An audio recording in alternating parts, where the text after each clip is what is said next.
कर कर के लोग थक चुके हैं। करने से बहुत कुछ नहीं होता है, करना एक सीमा तक हेल्प करता है, उसके बाद चीज़ें ठहर जाती हैं। हमारी जो असली अवस्था है यानी कि जो रियल स्टेट है वो नॉन डूअर है, अकर्ता की दशा है। तो हम उस अकर्ता की दशा को उभारने के लिए ही कुछ फेवरेबल कंडीशंस पैदा करेंगे जिनको हम ध्यान कहेंगे। अब इस सेटअप में हमने दो चीज़ें रखी हैं इम्पोर्टेंट। एक तो मेडिटेशन ऑब्वियसली है ही है, इसका पूरा सेंट्रल पार्ट, केंद्रीय तत्व, और कन्वर्सेशन। जब आप लोग आते हैं दूर से, तमाम जगहों से चलकर, तो आपके अंदर जो चीज़ है वो है सीकिंग, कोई खोज है। या वो पैसिव हो सकती है या वो एक्टिव हो सकती है, यानी कि सक्रिय हो सकती है या निष्क्रिय हो सकती है। तो जब हम चल के कहीं भी पहुंचते हैं या हम कॉस्मिक फोर्सेस के थ्रू पहुंचाए जाते हैं, जो कि ज़्यादा उपयुक्त वक्तव्य है, एक्यूरेट सेंटेंस है कि आप पहुंचाए गए होते हैं, यहाँ नहीं कहीं भी। वो जो कॉस्मिक फोर्सेज हैं यानी वो जो जागतिक शक्तियाँ, दैवी शक्तियाँ हैं, वो अपना काम कर रही होती हैं।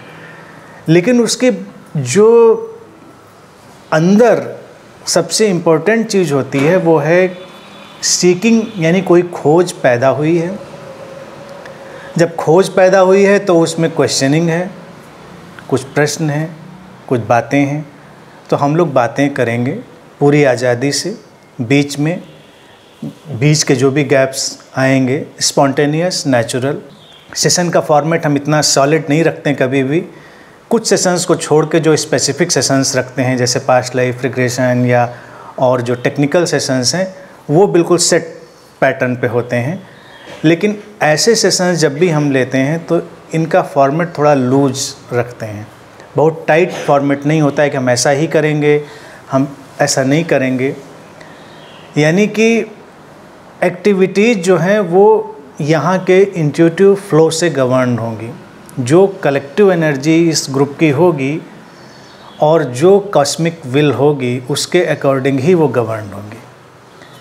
मेडिटेशन ऑब्वियसली रहेगा ऑल द टाइम, वो ऑल द टाइम है, इसलिए उसको मैं कोई एक्टिविटी नहीं बनाता। अगर एक्टिविटी बनाएंगे तो आपको लगेगा अब मेडिटेशन शुरू होगा। आपने जब एंटर किया गेट से, मेडिटेशन स्टार्ट है। या आप जब घर से चले थे, अपना सामान पैक कर रहे थे, तभी से वो स्टार्ट, वो कहीं से ख़त्म नहीं हुआ। अब उसको पकड़ना है, यानी कि उसको हमको अवेयर होकर कैच करना है, तब वो हमारी ज़िंदगी का हिस्सा बनेगा। अब लोग मेडिटेटर्स होते हैं, जैसे मेरे पास तो आएंगे लोग 40-40 साल से ध्यान में हैं। कई लोग तो गोल्डन एनिवर्सरी भी कर चुके होते हैं, 50-50 साल से ध्यान कर रहे हैं, और फिर भी उनको कोई समस्या है, फिर भी उनको लगता है कुछ सेटलमेंट नहीं है, फिर भी उनको लगता है कि कोई चीज़ है जो मिसिंग है, और कुछ है जो ऐसा लगता है कि आता है और जाता है, पकड़ में नहीं आता है। तो वो क्या है? एक तो चीज़ ये है, तो उसको हम लोग समझने की कोशिश करेंगे।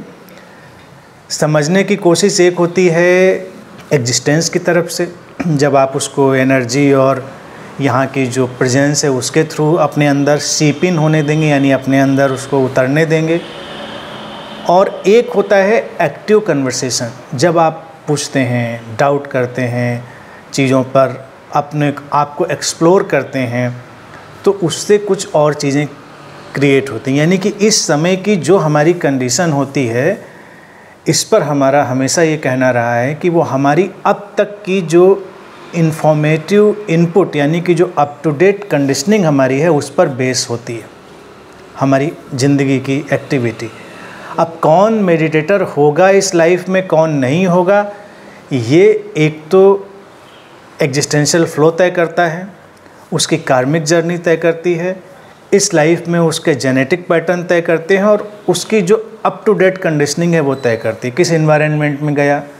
अब नई खोजों में एक चीज़ और है कि ये जो जेनेटिक इनपुट और अप टू डेट कंडीशनिंग है, ये एक दूसरे में मर्ज हो रहे होते हैं। यानी कि जो हम अभी अभी लर्न कर रहे हैं या सुन रहे हैं या समझ रहे हैं या अपनी अंडरस्टैंडिंग को हम बढ़ा रहे हैं, वो भी हमारे उस फंडामेंटल जेनेटिक बिहेवियर को बदलने की क्षमता रखता है। यानी कि वो उधर भी जा रहा है और उधर से तो हमको एक ढांचा मिला हुआ है जो हमको तय कर रहा है।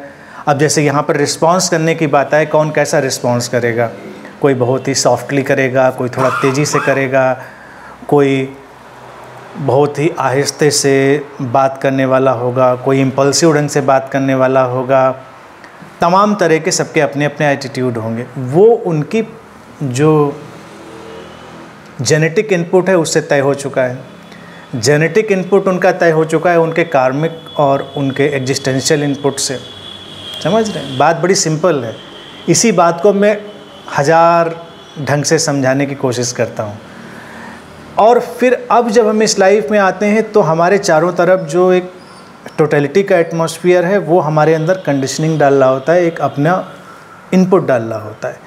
तो जो ऑलरेडी बना हुआ ढांचा है उसमें भी ये चीज़ें जाकर अपना काम करती हैं।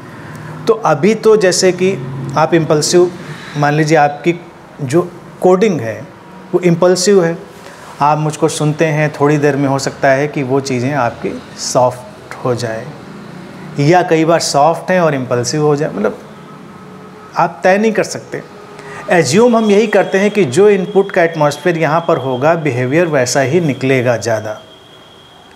यानी कि अगर हमने यहाँ पर ध्यान के अनुसार वातावरण निर्मित किया है, उसके अकॉर्डिंग हमने चीज़ें यहाँ पर पैदा करी हैं, और जो व्यक्ति तुम्हारे सामने है, जो स्पीकर, जो वक्ता तुम्हारे सामने है, वो भी उस चीज़ में पूरी तरह डूबा है, उसको जानता है। यानी उसके एक एक शब्द से या उसकी एक एक सेल से वही चीज़ रेडिएट हो रही है।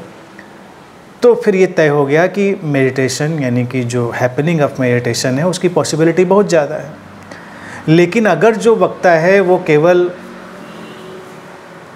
फैसिलिटेटर का रोल प्ले कर रहा है, वो उतनी चीज़ें नहीं जानता है, यानी कि उसकी एक एक सेल में वो चीज़ें इम्बाइब्ड नहीं हैं, यानी कि एक एक कोशिका में वो चीज़ें उसकी नहीं पहुंची हुई हैं, अनुभव की गहराई उसकी कम है, तो उसी अकॉर्डिंग वो इनपुट जाएगा और उसी के अकॉर्डिंग चीज़ें घटेंगी। समझ रहे? बिल्कुल क्लियर बात है। जैसे आजकल हम सॉफ्टवेयर पे काम करते हैं तो वो हमारी चीज़ों को समझाने में बहुत आसान करता है। जितना अच्छा प्रोग्रामर है उतनी अच्छी आप चीज़ें निकालेंगे उससे। भाई आप बहुत लेमैन प्रोग्रामर हैं तो आप लेमैन की चीज़ें निकालेंगे, और आप बहुत ही इंट्रिकेट, बहुत ही जटिल प्रोग्राम करने वाले में सक्षम हैं तो आप वो चीज़ें भी निकाल लेंगे। तो ऑल द टाइम ये प्रोग्रामिंग हम लोग की चल रही है, वो मेडिटेशन को घटाएगी। अब मेडिटेशन में चीज़ हर व्यक्ति ढूंढ क्या रहा है उसकी बात हम करेंगे, और आज का, जैसे आज के दिन का पूरा ध्यान हम उसी चीज़ पर फोकस करेंगे। उसको हालांकि विज्ञान भैरव तंत्र के एक सूत्र से भी हमने लिया है, लेकिन अगर सूत्र से ना भी लेते विज्ञान भैरव तंत्र के, तब भी वो चीज़ तो वही रहती। समझ रहे हैं? विज्ञान भैरव तंत्र का सूत्र है, या ऐसी बातें कह के लोगों को केवल आश्वासन दिया जाता है, उनको होप दी जाती है, उनको कंसोलेशन दिया जाता है कि आपको लगता है हाँ विज्ञान भैरव तंत्र में भी ये बात कही गई तो बड़ी इंपॉर्टेंट बात होगी। Just like that, not more than that. यानी कि जो शाश्वत सत्य है, जो इटर्नल ट्रूथ है, वो तो है ही है। वो कहीं हो या ना हो उससे क्या फ़र्क पड़ता है।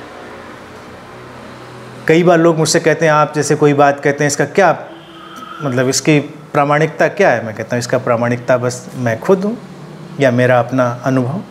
कहीं भी दुनिया में वो बात ना कही गई हो, लेकिन अगर वो शाश्वत सत्य है तो है, प्रामाणिक है तो है।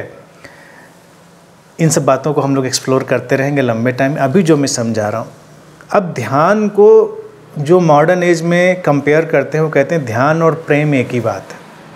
करते कि नहीं करते? कि ध्यान और प्रेम यानी सिक्के के दो पहलू हैं, इधर ध्यान है उधर प्रेम है। ध्यान से चलो तो प्रेम तक पहुँचोगे, प्रेम से चलो तो ध्यान तक पहुँचोगे। लेकिन ये अर्ध सत्य है, हाफ ट्रुथ है। अब जो मैं कहूँगा ये मैं नहीं क्लेम करूँगा कि वो पूर्ण सत्य है, क्योंकि पूर्ण सत्य कभी कहा नहीं जा सकता। लेकिन उसकी तरफ हम पहुंचने की लगातार कोशिश कर सकते हैं। हर पहुंचने की कोशिश और कहने की जो भी चीज़ होगी वो एक कॉन्सेप्ट होती है, यानी कि अवधारणा होती है। दुनिया में कभी किसी ने सत्य नहीं कहा।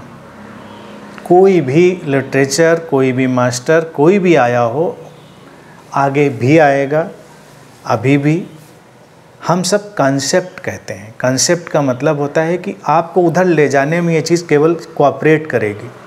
जब आप वहाँ पहुँच जाएंगे तो बस आप जानेंगे कि ऐसा है और कॉन्सेप्ट का काम पूरा हो गया। तो इस कॉन्सेप्ट में जो मैं बता रहा हूँ वो चीज़ ये है कि प्रेम और ध्यान से एक कदम और आगे जाएंगे। मैं समाधि की बात नहीं करूँगा क्योंकि फिर लोगों को लगा अच्छा ध्यान के आगे समाधि, समाधि फिर वो एनलाइटनमेंट, वो नहीं। प्रेम और ध्यान से जिस चीज़ की हमें तलाश होती है वो होती है शांति, पीस। सिंपल वर्ड है, सभी को सुनने में आता है, लोगों को लगता है अच्छा शांति ये तो बड़ी मामूली सी बात है।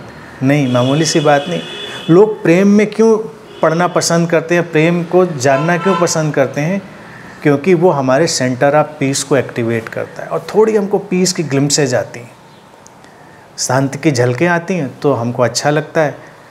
ध्यान हमको क्यों आकर्षित करता है या ध्यान में हम क्यों जानना चाहते हैं? क्योंकि ध्यान हमको शांति की झलक देता है। अगर आप सपोज करिए ध्यान शांति ही न लाता होता तो ध्यान क्यों करते, या ध्यान का आकर्षण भी क्यों होता? मिस्टिकल एक्सपीरियंसेस के लिए तो नहीं। अगर मिस्टिकल एक्सपीरियंसेस दुनिया का कितना भी बड़े से बड़ा मिस्टिकल एक्सपीरियंस, जटिल से जटिल कोई घटना आपको अशांत कर दे तो आप उसको कभी नहीं चाहेंगे। दुनिया में कोई नहीं चाहेगा। आप सोचो कि अच्छा ये घटना घट जाए तो मज़ा आ जाएगा, कुंडलनी जाग जाए तो मज़ा आ जाएगा, और जागने के बाद आप अशांत हो जाए, अपरूटेड हो जाए, तो आप नहीं चाहेंगे। प्रेम चाहे आपका संसार में किसी से हो, गुरु से हो, ईश्वर से हो, किसी से भी प्रेम हो, अगर प्रेम पीछे पीछे अशांति ले आए तो कोई प्रेम नहीं चाहेगा। प्रेम भी चाहता है इंसान इसीलिए क्योंकि उससे भी शांति की झलकें आती हैं। और जब हम लोगों ने इस पर खोज करी, मिस्टिक्स ने, तो ये लंबे अनुभव से पाया गया कि जो ह्यूमन बॉडी में पीस का रिस्पांस आता है वो आता है हमारे हार्ट सेंटर के पास से, हमारे हृदय केंद्र के पास से शांति का एहसास शुरू होता है। जैसे एक वो सेंटर ऑफ पीस है।